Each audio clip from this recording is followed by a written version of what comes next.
Saya menaruh harapan besar pada Muktamar ke-18 Pemuda Muhammadiyah ini untuk menghasilkan agenda besar dan langkah-langkah besar.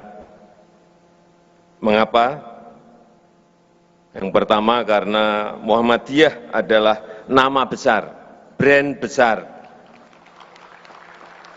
organisasi pelopor pembaharuan Islam di Indonesia. Yang kedua, jumlah pemuda sekarang ini sangat besar. Struktur demografi Indonesia sekarang ini didominasi oleh generasi muda.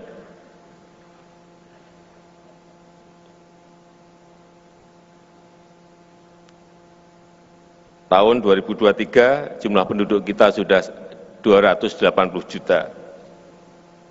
Pemudanya untuk usia 15 sampai 30 sudah di angka 66,3 juta. Oleh sebab itu, ke depan yang namanya pemuda ini sangat penting sekali bagi negara kita.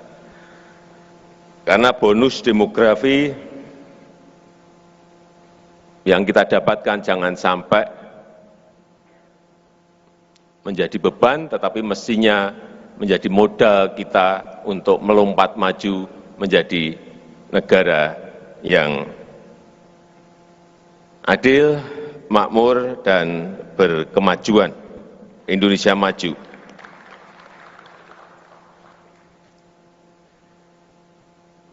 Kalau bonus demografi ini betul-betul tidak kita garap secara baik, ini akan menjadi beban kita semua. Oleh sebab itu, pembangunan SDM menjadi sesuatu yang sangat penting, dan kalau saya melihat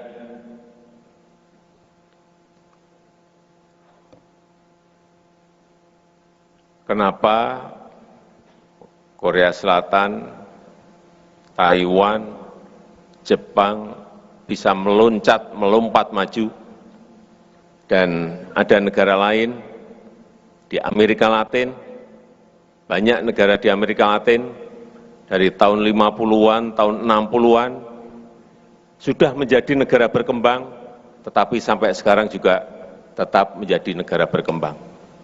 Saya lihat secara detail apa sebabnya. Ternyata mereka memiliki barang, memiliki produk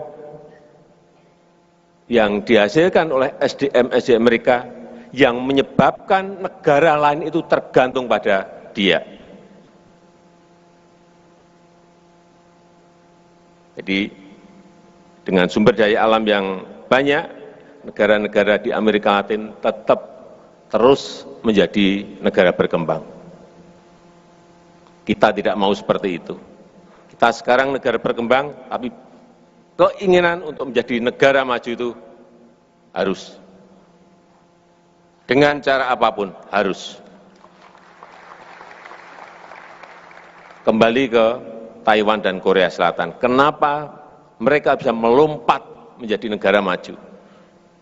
Karena memiliki produk yang sangat dibutuhkan oleh negara lain, oleh perusahaan-perusahaan besar di negara lain, baik Amerika maupun Eropa.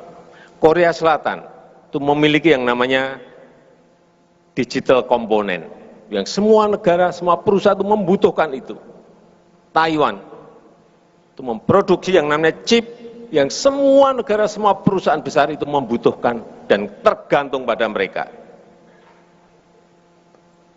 Oleh sebab itu, kita juga harus memiliki produk barang yang negara lain tergantung pada kita. Dan bahan-bahan mentahnya ada di Indonesia semuanya, yaitu yang sering saya sampaikan, EV baterai. Baterai mobil listrik. Yang nantinya ekosistem ini akan menjadi ekosistem besar, menjadi produsen mobil listrik. Karena kita nikel punya, nikel kita memiliki, tembaga kita memiliki, timah kita memiliki, boksit kita memiliki, semua komponen yang dibutuhkan mobil listrik itu ada semuanya di Indonesia. Hanya yang dibutuhkan adalah mengintegrasikan bagaimana nikel yang ada di Sulawesi, tembaga yang ada di Sumbawa dan ada di Papua, timah yang ada di Bangka Belitung, boksit yang ada di Kalimantan Barat dan di Kepulauan Riau, semuanya bisa diintegrasikan menjadi barang yang namanya EV baterai, dan ekosistem yang lebih besar lagi menjadi mobil listrik yang ke depan itu semua negara akan membutuhkan. Dan nilai tambah yang kita akan dapat itu bisa berlipat-lipat. Jangan sampai kita sudah berpuluh-puluh tahun, bahkan beratus tahun sejak VOC, yang kita ekspor itu selalu bahan mentah, selalu raw material, sehingga nilai tambahnya kita tidak punya.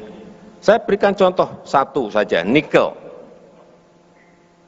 Yang sudah kita stop tahun 2020, stop. Sebelumnya kita ekspor nikel itu setahun hanya bernilai 17 triliun. 17 triliun. Begitu kita buat yang komponen-komponen untuk katot, untuk prekursor, untuk besi baja,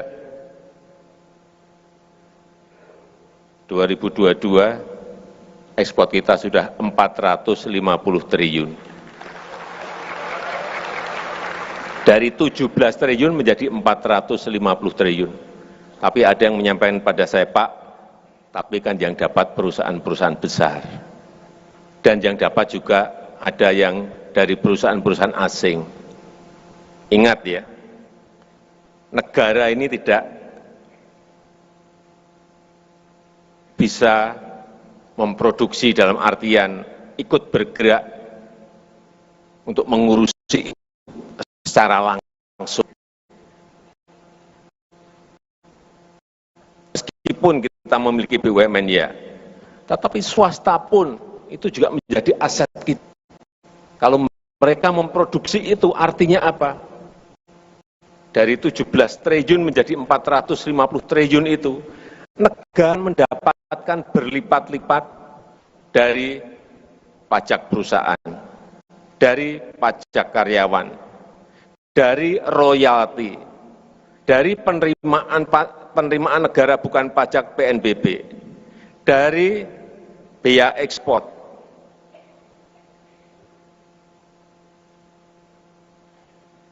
dari royalti. Kalau kita juga ikut memiliki saham sebagai contoh di Freeport, kita akan dapat ini. Dari sinilah negara mendapatkan penerimaan, mendapatkan pendapatan, dan ditransfer lagi ke daerah, ditransfer untuk dana desa, ditransfer untuk bantuan sosial, dapatnya dari situ. Sehingga kalau ekosistem besar ini kita dapatkan, dan sudah bertelur mereka, telurnya tinggal kita minta, kita ambil. Inilah konsep besarnya seperti itu. China itu eksportir nomor 18 bauxite ore. Nomor 18. Tapi dia eksportir nomor 1 panel surya. Artinya barang kita ini banyak, 90% boksit itu kita ekspor ke RRT. Dan dia sekarang menjadi eksportir nomor 1 di dunia. Mau kita terus-teruskan? Mau kita terus-teruskan? Oleh sebab itu, setelah nikel kita stop tahun 2020, boksit kita stop nanti pertengahan tahun ini, stop.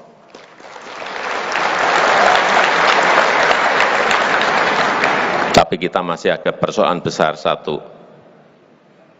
Kita nyetop nikel itu digugat di WTO, digugat oleh Uni Eropa.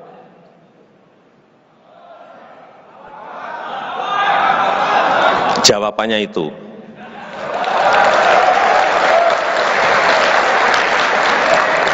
kalau kita digugat, kemudian kita mundur, kita belok kanan, nggak jadi, sampai kapanpun jangan berharap negara ini menjadi negara maju.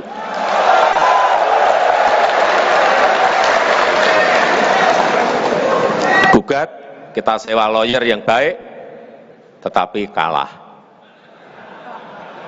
Tahun kemarin kita kalah, digugat oleh Uni Eropa, kita kalah. Tapi saya sampaikan pada Menteri, jangan juga berhenti. Lawan. Sehingga kita banding. Nggak tahu nanti kalau banding kalah lagi.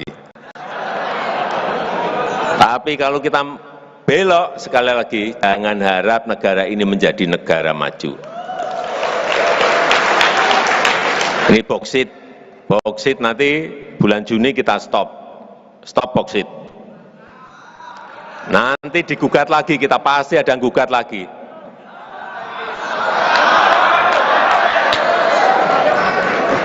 Ya kita lawan lagi. Kalah, ya tetap maju terus, jangan kalah kita belok, percaya saya.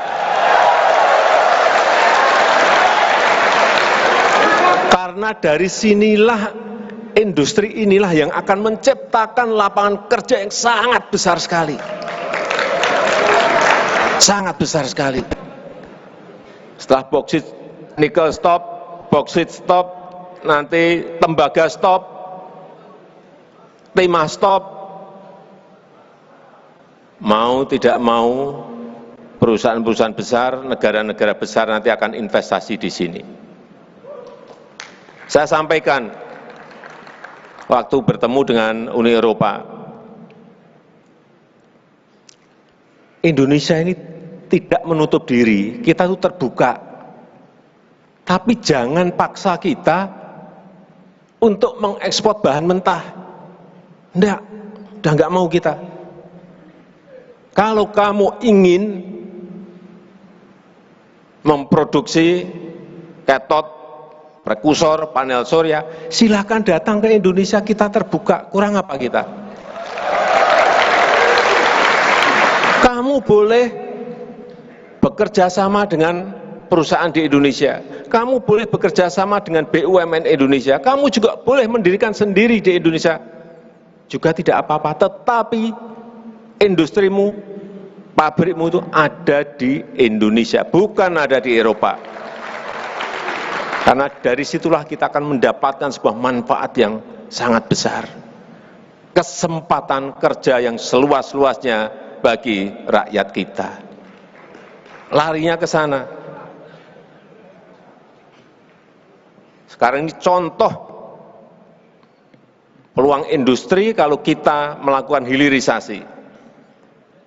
Nikel menjadi EV baterai itu bisa 67 kali nilai tambahnya. Boksit menjadi panel surya itu bisa 194 kali. Bayangkan, masa kita mau ekspor hanya dapat sekali aja. Ini bisa 194 kali hasilnya. Tembaga menjadi elektromotor itu bisa 77 kali. Timah menjadi komponen elektro PVC itu bisa 69 kali. Gas alam, jadikan pupuk, jangan diekspor hanya dalam bentuk gas alam, bisa 4 kali. Belum yang kelautan, belum yang perkebunan.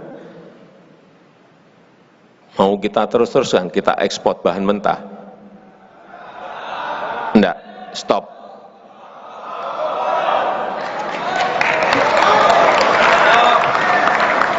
Stop. Ini nanti yang akan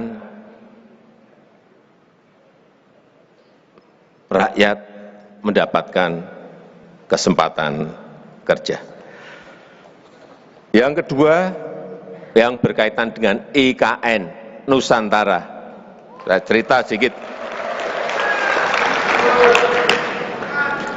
Indonesia ini negara besar. negara besar. Jadi kalau Amerika memiliki New York dan Washington DC, Australia memiliki Melbourne dan Sydney, kenapa Indonesia tidak memiliki Jakarta dan memiliki Nusantara? Tetapi alasan pokoknya adalah pemerataan. Bapak Ibu bisa bayangkan, negara kita ini memiliki 17.000 pulau. Tetapi satu pulau yang namanya Pulau Jawa itu memiliki PDB ekonomi 58%. Ada di Jawa. Terus yang 16.999 pulau itu diberi bagian berapa persen? Semuanya ada di Jawa. 58%. Dan 56% penduduk Indonesia itu ada di Jawa. Betapa sangat padatnya Pulau Jawa. Sehingga memerlukan yang namanya pemerataan, pembangunan. Tidak Jawa sentris, tapi Indonesia sentris.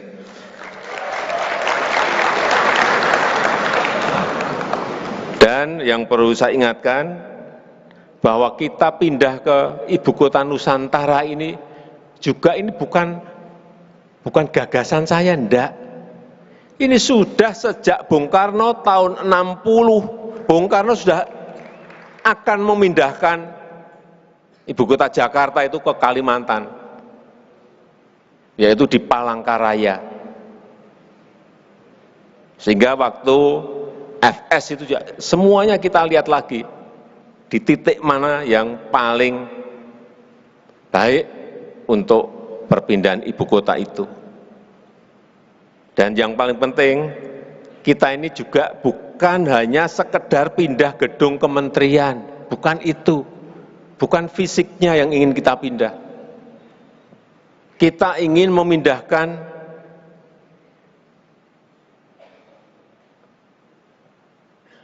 budaya kerja baru, ingin memindahkan pola pikir yang baru di ibu kota ini, karena sistemnya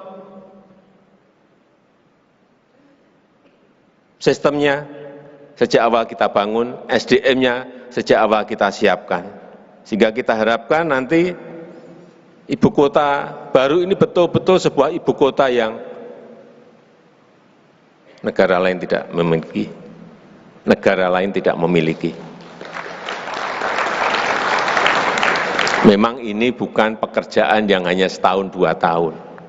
Ini mungkin akan selesai, insya Allah mungkin 15 tahun sampai 20 tahun. Tapi kita harus berani memulainya. Jakarta sendiri sudah sangat padat. Sangat macet.